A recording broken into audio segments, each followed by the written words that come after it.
You finally have some time to yourself, away from the obligations and stresses of everyday life.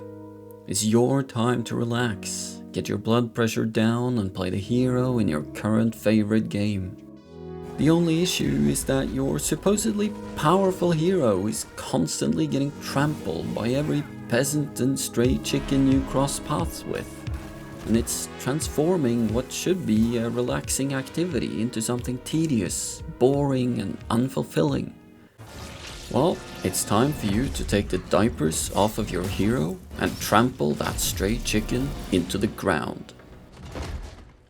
I've spent a lot of time playing games on harder difficulties. I've recently hammered my way through the Wolfenstein series and crushed the cartel in Ghost Recon Wildlands, both on the highest difficulty. And the end result? Rather than any sense of accomplishment or joy, I was completely fed up with both games when I got to the end, and finishing the games was more like a second job than a fun hobby. The reality with the harder difficulties is that most games artificially increase difficulty by making enemies near indestructible or throw infinite waves of enemies at you. Combined with the usual suspects like poor enemy or even teammate AI, it just makes the game needlessly frustrating to play.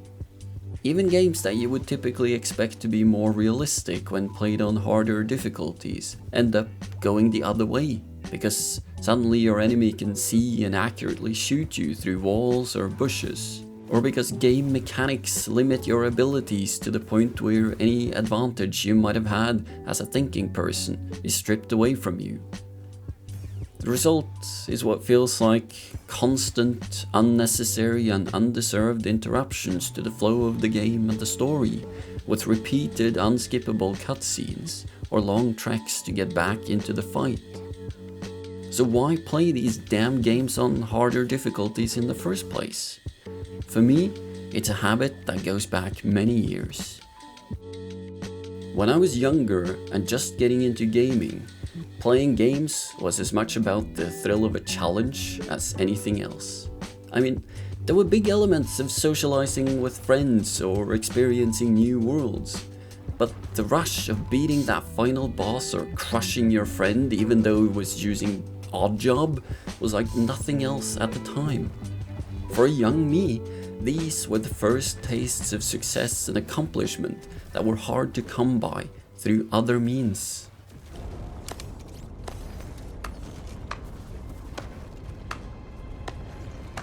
Oh, nicely done!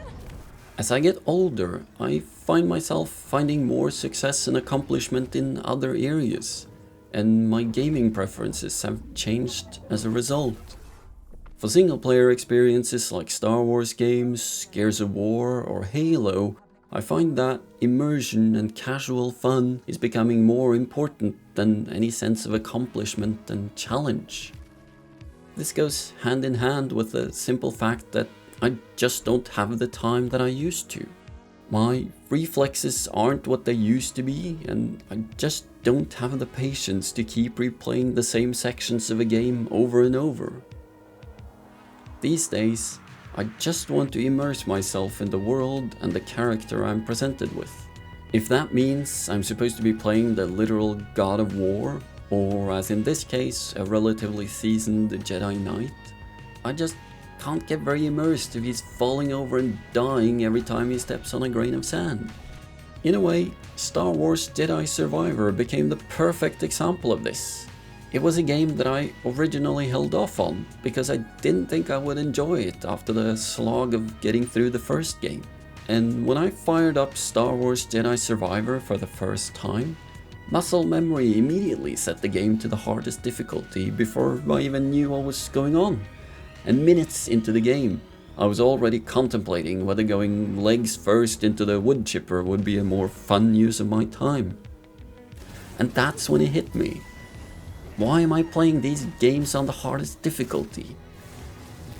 Many years of craving the challenge has taught me that anything less than the highest difficulty would be unfulfilling and a waste of time. But the reality is that I'm just not enjoying it anymore.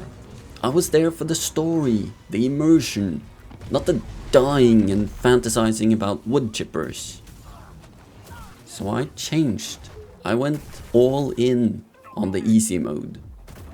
And the result? My enjoyment of the game is through the roof.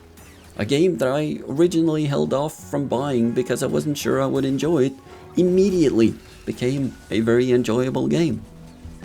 I'm experiencing the story as I feel it was intended, with a linear flow without the constant interruptions of death. Combat, while obviously easy, is also enjoyable. And I feel the easier combat really allows me to think and experiment and bring out the Jedi-ness of combat without immediately being destroyed as a result. Exploration is more forgiving, and I can happily go off in any direction on my own little quest without feeling like I'm being punished for it.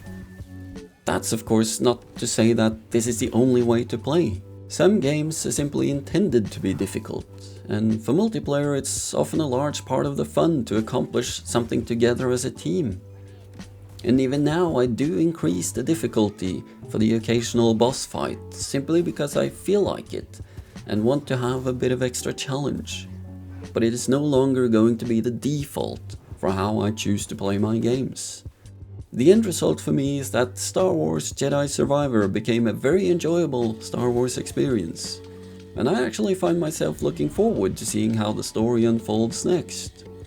Not only that, but I find myself now looking forward to trying other single-player games as well, like the new Star Wars Outlaws, and maybe even revisiting some older games that I have yet to finish. So, if you, like me, have worried that bringing the game down to easy will be immersion breaking or somehow make the game less fun, I encourage you to try it. For me, I think I'll be sticking with easy mode for story-heavy games going forwards, while reserving the harder difficulties for variety or the occasional challenge. If you've made it this far into the video, I'd really love to hear your thoughts. When was the last time you made a meaningful change to the way you play your games? And did it affect your experience of the game? Let me know in the comments below, and thank you all for watching. See you all in the next one.